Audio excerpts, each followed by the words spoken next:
Well, for residents of the town of Mammoth Lakes, Tuesday, a get-together, calling it Cooperating to Compete, a community conversation. Mammoth Forward and members of the Mammoth Lakes Town Council and Mono County Board of Supervisors will host what's called a vital conversation about the economic future of Mammoth Lakes, Mono County, and the entire East Side. Sierra Wave Media's Rob Gill talked with Mammoth Council members Colin Fernie and John Wentworth.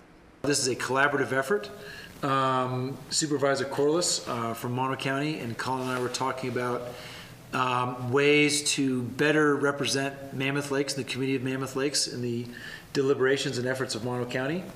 And we started talking about this, and it became clear that we needed to find a new forum and a new way of engaging, hopefully engaging folks in issues that matter from Mammoth Lakes that could work for Mono County, and kind of came up with it that way.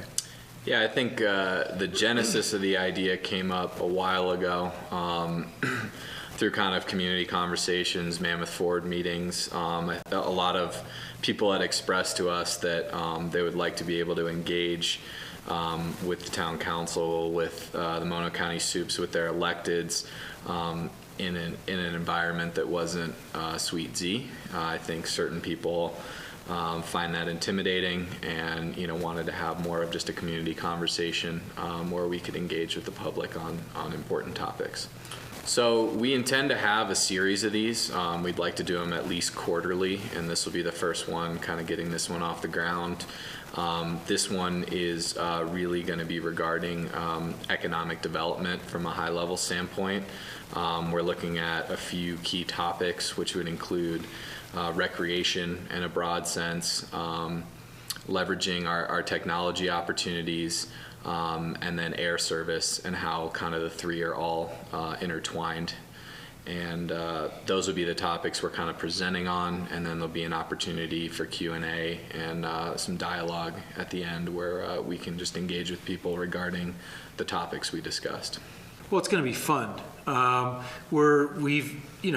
We've ripped off some really good ideas from Elizabeth Tenney and her East Side Know-How series, which was really productive and interesting. And the the ability of the Mammoth Forward folks to bring people together, and is going to be a kind of a good, interesting way to present some ideas and talk about things in a way that we all talk about these things all the time. And I think it's a way to kind of do a slightly more formal process than doing it in your living room, but maybe a little less formal and doing it in Suite C or something like that.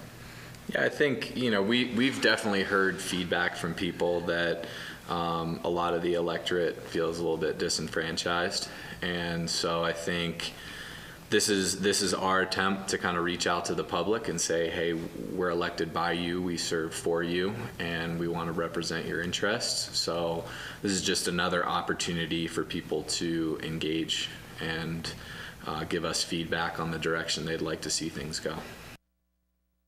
All right, should be interesting and informative. Cooperating to Compete, a community conversation. Again, this is Tuesday at the Forest Service Welcome Center Auditorium. Socialize starting at 6:30, and at 7 p.m. you can listen to 3 6-minute talks.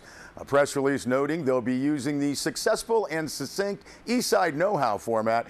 Those talks from Stacy Corliss, Colin Fernie, and John Wentworth. They will begin the conversation with a review of opportunities and pitfalls related to recreation, Digital 395, and regional air service. The theme of the evening is, what if we get it right?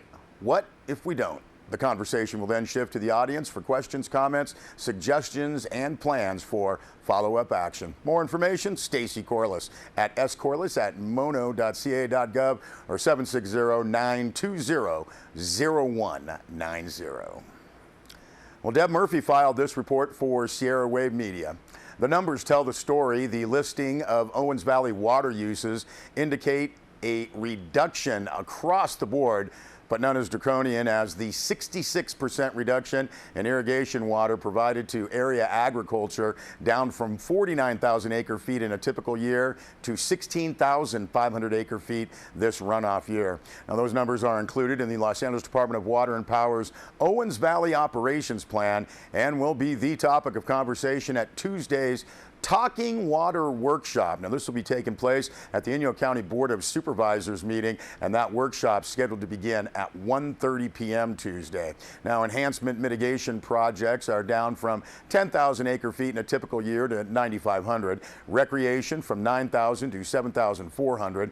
The Owens Lake Dust Mitigation Project is down from 75,000 to 60,700, and the Lower Owens River Project down from 18,600 acre-feet to 15,300 acre-feet.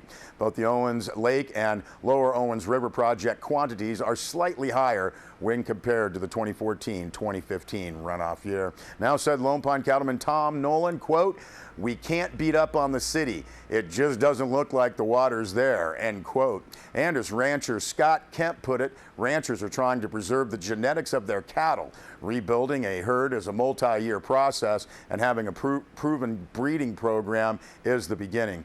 Kemp and Nolan agree on what has to be done. Take water off the Owens Lake, Nolan told the water commissioners. What do people here value? We can put up with a little dust, end quote. Now, Kemp is more blunt, saying, quote, "The EPA will sue if they, LADWP, don't meet the standards on the dry lake. Everyone else will sue if they don't meet their obligations on the Lower Owens. The only people who come out on top are the attorneys. There are a lot of good ideas, but getting everybody to agree," end quote. Now, the reality for ranchers is grim. Herds have been cut by as much as 70%. Kemp's were cut 40% prior to this year. Now he's looking at cutting that number in half. Mark Lacey's operation had private lands near Bridgeport and Crowley Lake as safety valves, but now those grazing fields can't support significant numbers. In mid-May, Lacey says he's moving his cows to Nebraska. There's more on this story on our website, sierrawave.net. And Deb Murphy also filed this story. The LADWP's Southern Owens Valley Solar Ranch is lying in an induced coma for the next decade or so. Now, while the 200 megawatt solar project east of Manzanar was removed from the priority queue list March 15th, LADWP, according to spokeswoman Amanda Parsons, quote, "reserves the right to renew exploration into the SOVSR at a later date. LADWP will continue to examine the viability of this renewable project for a commercial operation date estimated to be between 2024 and 2027, end quote. LADWP appears to be keeping its options open in the face of state requirements to achieve 50% renewables by 2030. And again, more on this story on sierrawave.net. And the city of Bishop is inviting comments on the environmental study for its well and sewer plant solar project. $600,000 project will add solar arrays at 2 city well sites and at the city sewage treatment plant. These arrays would provide most of the power used by the wells and sewage plant, and they would save the city about $60,000 per year in electricity costs and reduce carbon dioxide emissions by about 470,000 pounds per year. An environmental document called An Initial Study has been prepared for the project. The document describes the project in detail and is available on the City of Bishop website. Now, this document identifies and evaluates potential environmental impacts of the project and suggests the project will not have a significant adverse environmental impact. The study was released for public review on March 31st, and comments are due by this Friday, May 1st. Now, the Bishop City Council was scheduled to hold a public hearing on the study at its regular meeting tonight and is expected to adopt the environmental document at the meeting scheduled for May 11th. You can call Bishop City Public Works at 760-873-8458 for more information or to provide comment on the project or environmental document. We'll be back with more news.